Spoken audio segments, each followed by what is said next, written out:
Welcome to another story presentation from Read Me a Story Inc., located on the web at readmeastoryinc.com.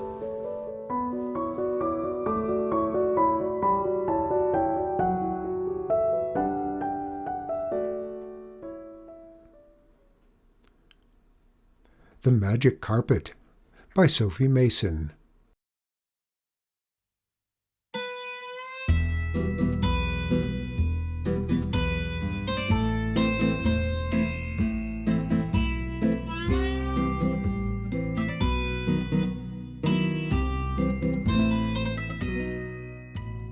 Once upon a time, a boy called Hamid lived with his uncle and aunt in the very middle of a great city.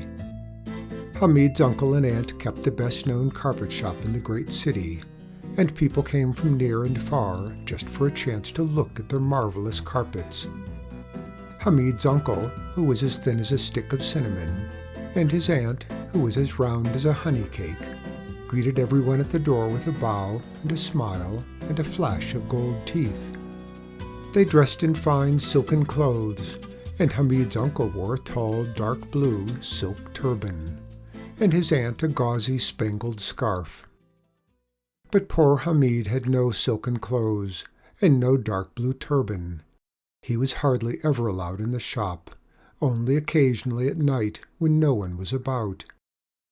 His uncle and aunt said that he was very lucky, for they had taken him in when his parents had died. Hamid had to spend his days in the kitchen, cooking the 9 different dishes his uncle and aunt demanded each evening. Every afternoon, Hamid went to the market to buy the food for the next day.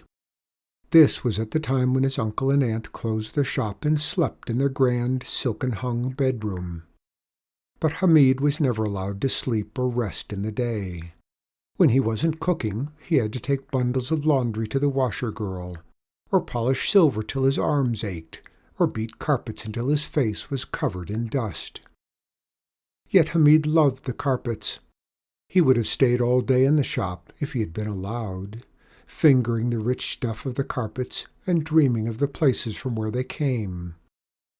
Sometimes when he did this, there were pictures in his mind of another time, another place when he had been happy, when gentle arms had held him, and soft voices whispered to him. But the pictures were like shadows or dreams, unable to be grasped. And if his uncle as thin as a stick of cinnamon, or his aunt as round as a honey cake saw him dreaming, they would shout and order him back to the kitchen. One afternoon, as he made his way back from the market, a figure came walking up the street towards him, with a parcel under its arm. As the figure came closer, Hamid saw that it was a woman, a young, lovely woman, though he could see only her eyes and her hands. She was dressed all in dusty gray, and her eyes above her veil were of the most surprising color, almost as blue as the lapis lazuli necklace owned by Hamid's aunt. She stopped in front of Hamid. She did not say anything, but her eyes looked both sad and smiling all at once. Hamid's heart fluttered a little as he looked at her, for he thought that somewhere, sometime, he had seen her. He said, "What is it you want? Are you a beggar? For I have no money." Still the young woman said nothing, but she touched Hamid lightly on the arm, and her eyes filled with tears. "Are you ill?" he said. She shook her head. She held out the parcel she was carrying. "This is not mine," he said, and he tried to give it back to her, but she shook her head and put her finger to her lips. Then she stroked him, very, very gently on the hair, and vanished completely. Hamid stood on the road, his heart thumping even louder. The touch of her hand had reminded him of those dreams he had, those dreams of a happier time when he was loved. As if in a dream, he walked back to his uncle and aunt's place. Alas, when he got back to his house, his uncle and aunt were both awake and as bad-tempered as usual, only more so, because their midday sleeps made them feel hot and sticky. Hamid had no time to hide the parcel, and they ripped the covering off it, only to reveal an extremely old, faded, dirty carpet whose pattern could no longer be distinguished. Hamid's aunt boxed his ears then, and his uncle called him 16 different kinds of idiot. When they were out of breath, they told Hamid he was to stay in his room until the next day. They would go out to eat in a restaurant. And they tossed the old carpet out the back door, where it landed with a soft plop on top of a pile of compost. Now normally Hamid was a cheerful boy, but today his cheer seemed to have deserted him. He lay on his straw bed and thought about his life and how he wished. Suddenly he jumped off the bed and went outside to the back courtyard. Gently he lifted the old carpet off the compost pile. Even though it was so old and worn, it was the very first thing he had ever been given for himself. Perhaps, if he cleaned it well, it would look better. And so he fetched buckets of water and soap and a hard brush, and kneeling on the cobblestones of the courtyard, he began to scrub at the carpet. Scrub, scrub, scrub, he went, and soon he began to see a pattern emerging. Oh, said Hamid to himself. There was a curly golden pattern on a bed of deepest blue, and at the side something else, a red creature with a horn of purest white. Hamid knelt on the wet carpet and scrubbed gently at it, watching, absorbed, the colors, the patterns emerging from the old grime and dust. Why, he thought as he scrubbed it was beautiful. He got a sponge and tenderly began wiping away the soap from the other parts of the carpet. He was so absorbed that he did not hear his aunt and uncle returning. They had gone into restaurant after restaurant and found fault with each, till at last the exasperated owners told them to go. So, dinnerless and more bad-tempered than ever, they had come home intending to force Hamid to make something for them. What was their surprise and anger to find him not in his mean room, but out in the courtyard, wasting good soap and water on an old bit of rubbish. Hamid's uncle reached over to pull his hair, and his aunt opened her mouth to call him 20 different kinds of rude names, till all of a sudden they saw the carpet properly for the first time. Their mouths closed, their arms dropped. They stared at the carpet and at Hamid, who did not even look frightened. He stroked the carpet and said, "It is strange. It is almost as if I know this carpet already." "Don't be stupid," said his uncle, fetching him a stinging blow on the ear. "Don't be absurd," said his aunt, pulling at his hair. Hamid, looking up in pain and surprise, saw that his uncle, as thin as a stick of cinnamon, and his aunt, as round as a honey cake, had gone white as salt. He wiped a tear from his eye and stood up, sad but no longer afraid. "You will put this old bit of rubbish on the fire," his aunt commanded, her 3 chins wobbling, like almond jelly. "At once," added his uncle, his eyes as round as if he'd seen a ghost. But Hamid shook his head. "No," he said, "it is mine." His uncle and aunt goggled at him. "But," said the uncle with a cunning, cruel smile, "you are our servant." "It is therefore ours," agreed his wife, her cold eyes snapping. "Give it to us," said the uncle, as thin as a cinnamon stick, advancing on Hamid. "Yes, give it here," said the aunt, as round as a honey cake, clawing towards Hamid. But Hamid grabbed the carpet and held it tight. And then came a voice from the back door, a tired, used to commanding voice. "Is there no one to help a customer in this place?"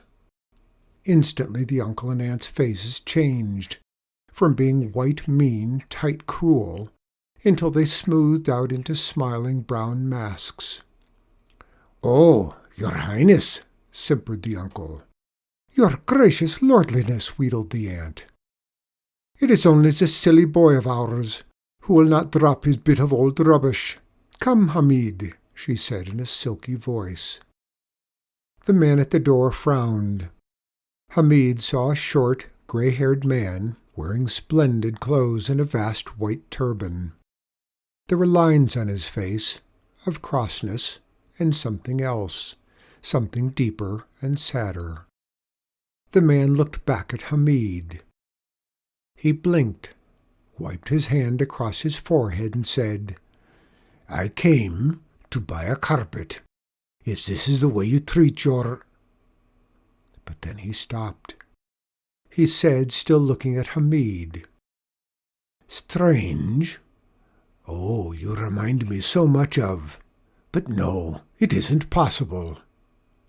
"Oh, sir," said Hamid, feeling a curious sort of emotion, which filled his eyes and his chest, but to which he could not put a name. "Sir, it is only that I wish to keep this most beautiful carpet." And before his startled aunt and uncle could stop him, he had unrolled it almost at the man's feet.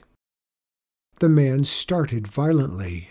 He looked at the carpet, at Hamid, at the uncle and aunt, and then he did the strangest thing.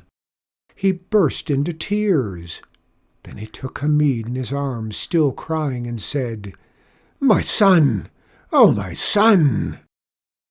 Hamid, clutched in the man's arms, full of warm, surging wonder, said, as if he were trying the words out, "Father? Is it really you, father?" They went on in this way for quite some time, but at last they thought of the uncle as thin as a stick of cinnamon, and the aunt as round as a honey cake. And do you know, those two had simply disappeared, leaving everything in their shop, their money, their fine clothes, everything except what they had on them. And then the man told Hamid that his son had been kidnapped as a small child. Although a huge ransom had been paid, the boy had never been seen again. His wife had died of grief, and he himself had become sad and empty and impatient of life.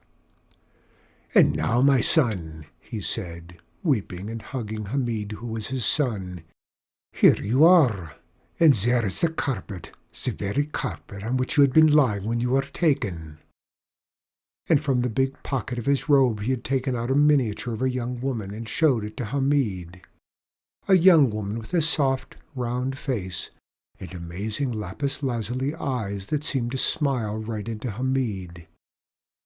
And then Hamid recognized her and knew why his heart had been thumping in the street that afternoon.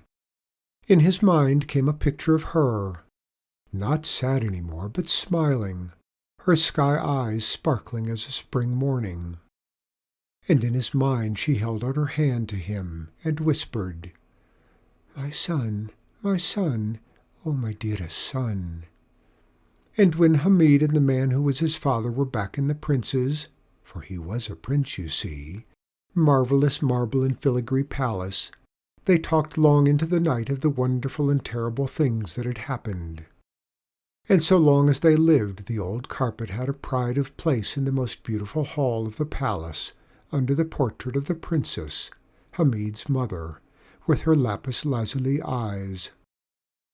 But as to the uncle as thin as a stick of cinnamon, and the aunt as round as a honey cake, why, nothing was heard from them again, at least not in that country.